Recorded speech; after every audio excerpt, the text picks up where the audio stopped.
Faith, hope, and love. Have you heard that phrase before? Do you know where it comes from? It's found in the Bible, in the book of the letter 1 Corinthians, and it's chapter 13, which is seen as a great love passage and often used at weddings. And at the end of that passage, we find these words, that these three things remain: faith, hope, and love. And the greatest of these is love.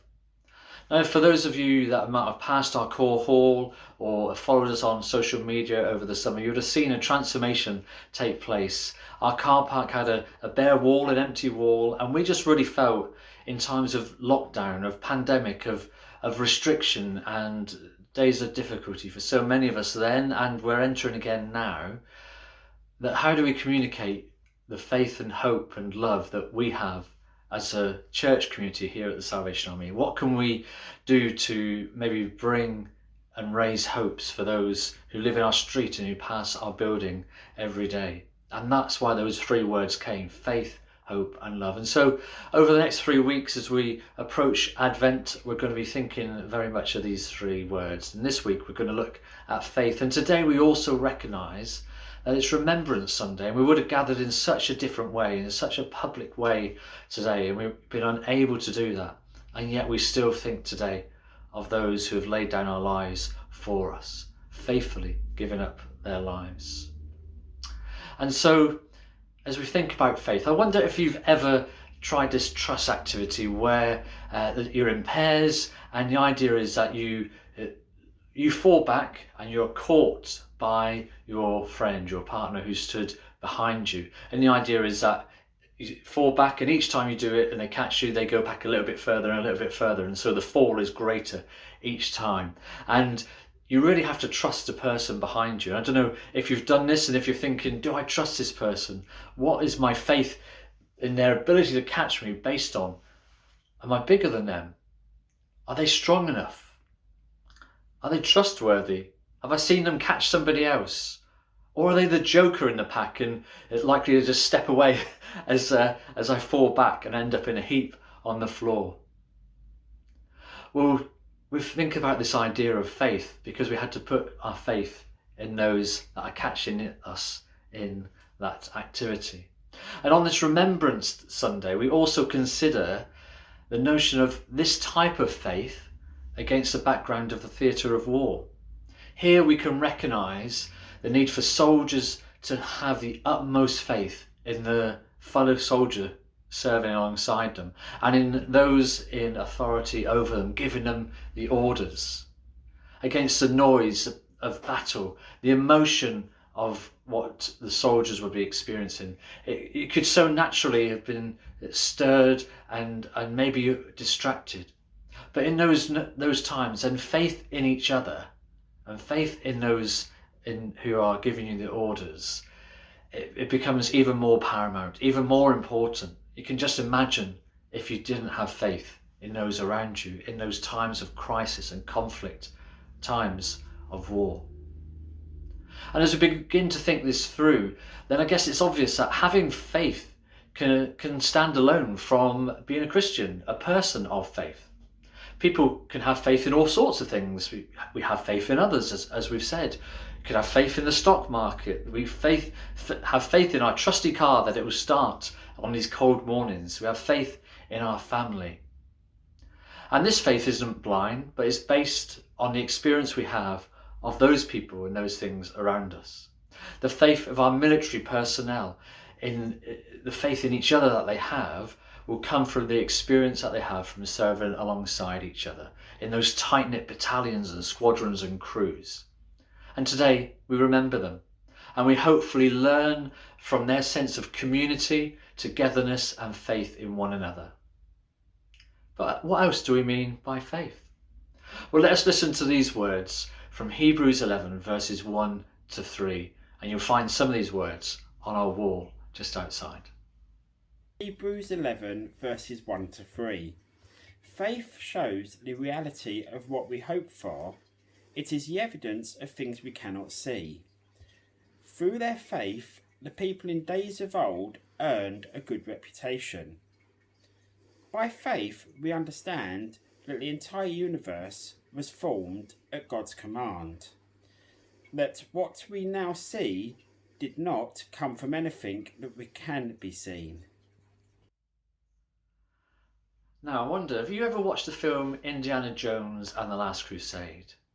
We love these films in our house, and part of this film has kind of a crisis point or a point of decision in it. And it's a movie about the adventurer Indiana Jones, and he's seeking the Holy Grail. And to find it, he has to go through all kinds of trials, and he's using his father's book, his father's archaeological book, to unravel the clues along the way, the mystery that will lead to the Holy Grail. And at the end of the film, Indy reaches a chasm before him, which separates him from the Grail. Let's see what.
You have done?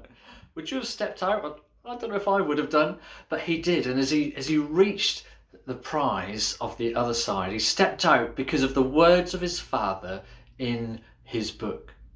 And as India journeyed towards the prize to this point, he had to follow the book really carefully, listen to the clues that were being given, and it had guided him safely and through the deadly tunnels and the traps which lay ahead of him. And the words had been true before, so they must be true again. And we saw that as he stepped out, leaped out in faith into that chasm. And so when we look again at those words from Hebrews which were read to us, then we're reminded again that context is key. Because as Paul writes this chapter, the first 3 verses are really an introduction to a list of historical people in the Bible who demonstrated their faith through their acts, through their hope, through the trust, and through their lives. He writes, by faith. And each time the repetition encourages us that by faith we too can live, as he explains of how those people lived by faith.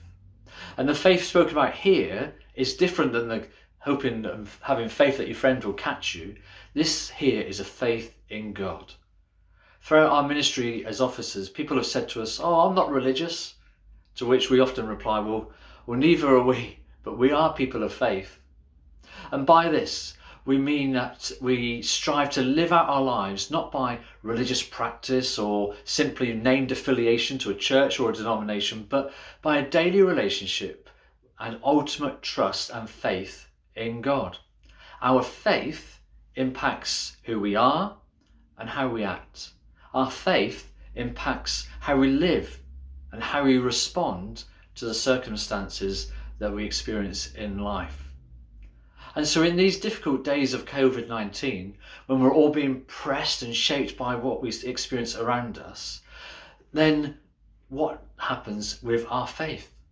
Well, it's been said that in times of pain or in struggle and testing, that we who have faith in God have an opportunity to move beyond the religious nature of our lives and demonstrate the faith, the presence of God truly with us, even in and especially in tough times. In the letter of James that we find in the New Testament, he writes these words. Let's just listen to them now. James chapter 1, verses 2 to 4. Faith and endurance. When troubles of any kind come your way, consider it an opportunity for great joy. For you know that when your faith is tested, your endurance has a chance to grow. So let it grow, for when your endurance is fully developed, you will be perfect and complete, needing nothing. Amen. So, as we face the difficulties of today and embark on yet another lockdown, there is so much that is uncertain. How do we react? For those of us who do believe in God, then we have the promises found in the Bible that He will never leave or forsake us. We have the writings of the Bible, such as Hebrews 11, which outline how normal people, like you and me, lived and demonstrated their faith in God. We have the lives of those that we know and we love, and their experience of a living faith in Jesus Christ. And finally, we have our own testimony, our story of God and His faithfulness to us. We can trust Him and we can put our faith in Him because He's done it before and He'll do it again.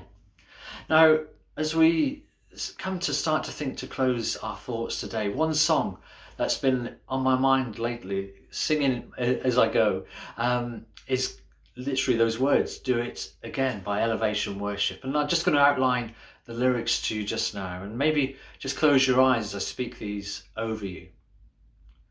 Walking around these walls, I thought by now they'd fall, but you've never failed me yet. Waiting for change to come, knowing the battle's won, for you've never failed me yet. Your promise still stands, great is your faithfulness. I'm still in your hands, this is my confidence that you've never failed me yet. I know the night won't last, your word will come to pass. My heart will sing your praise again. Jesus, you're still enough. Keep me within your love. My heart will sing a praise again. And I've seen you move. Come move the mountains, and I believe that I'll see you do it again. And you made a way where there seemed to be no way, and I believe that I'll see you do it again. What powerful words, words of truth, words of faith. And so today, as we reflect on these truths and reflect upon those who have laid down our lives in conflict, as we're encouraged to put our faith not in the things of man, but in the things of God. As those men and women of faith who have experienced conflicts over the years have put their faith in God to sustain them, it brought them hope. It brought them strength in uncertain times. So today may we also learn, like the heroes of faith in Hebrews 11, may we learn from them too, the certainty that they displayed in the present, having that presence of God in great times of great uncertainty, like those who have laid down their lives in wars past, and those heroes of faith that we read in the Bible. And so I pray that those who have fought and laid down our lives may have known the verses of James chapter 1, and they saw that their faith did blossom in times of trial. And may we then, like those men and women of faith who have gone before, may we have faith in God to give us hope for today and hope for tomorrow. May our faith in God shine in these dark days. Now, for those here and today who may not have yet put their faith in Jesus, I invite you to take that step, or maybe a leap, like Indiana Jones in the film, a step of faith. I can testify that you will find a firm footing when you take that step of faith. Amen.